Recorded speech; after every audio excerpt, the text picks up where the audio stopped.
যোৱা ৪৮টা ঘণ্টাত কেইবাবাৰো মোৰ মৃত্যু ঘটিছে। নিজকে শ্মশানৰ সমীপলৈ কঢ়িয়াই নি মই নিজে নিজৰ মুখাগ্নি কৰিছোঁ।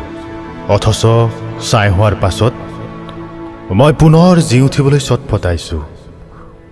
এই যেন বহু কাম কৰিবলৈ থাকি গ'ল মোৰ।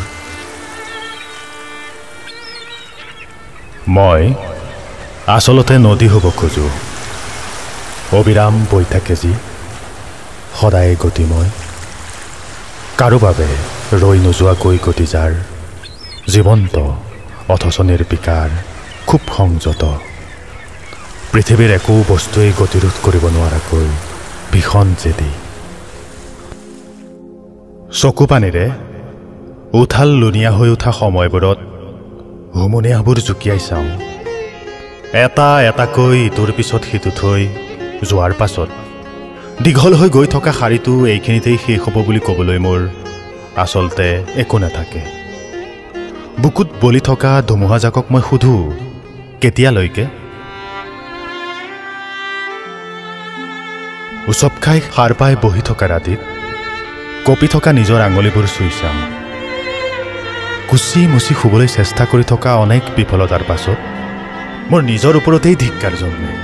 গাৰুত তেতিয়া অসহায় চিঞৰৰ গেঙনি, নিজৰেই হৃদয়ৰ স্পন্দনবোৰ কাণত বাজি থকা কাল ৰাতিৰ যেন শেষ নহয়।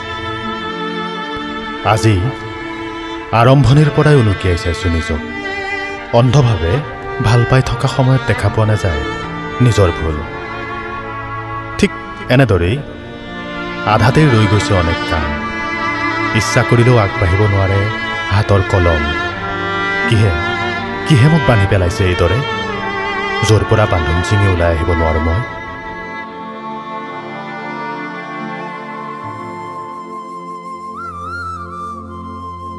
বাঁহীৰ সুৰ এটা শুনি মই ৰৈ যাওঁ প্ৰতিটো নিশা শুবলৈ লৈ। বুকুত বাজি থকা বাঁহীৰ মায়াময় সুৰ ঠিক সন্মোহনৰ দৰেই মই গৈ থাকোঁ সুৰটোৰ লগে লগে। এঠাইত গৈ ৰৈ যোৱাৰ পাছত দেখা পাওঁ নিজৰেই জ্বলি শেষ হোৱা শৰীৰৰ অৱশিষ্ট। নিজৰ আত্মাক সুধি চাওঁ কেতিয়াবা, আচলতে এয়া মোৰ ভ্ৰম নে বাস্তৱ? ক'ৰবাত মই পাগল হ'বলৈ আৰম্ভ কৰিছোঁ নেকি? কবিতা এটা লিখিবলৈ লৈ মই ৰৈ গৈছোঁ। মগজুত ঘূৰি আছে হাজাৰ পংক্তি, অথচ কলমটো একে ঠাইতে ৰৈ থকা অনেক পৰ হ'ল। আচলতে মই নিসংগ হোৱাৰ ভয়ত মৰোঁ। প্ৰতিটো সময়তে কাষত আছে বুলি বিশ্বাস কৰি থাকিবলৈ মোৰ এজন মানুহৰ খুব দৰকাৰ। সেই মানুহজনৰ হাতত ধৰি মই আগুৱাই গৈ থাকিবলৈ খুব ভাল পাওঁ। অথচ মই এয়াও জানো, হাতখন অহৰহ ধৰি থাকিবলৈ কোনোবা এজন সদায় আছে বা থাকিব বুলি জনাৰ পাছতো কোনোবাখিনিত মই ভীষণ অকলশৰীয়া, নিজৰ ওচৰতেই দুৰ্বল আৰু অসহায়।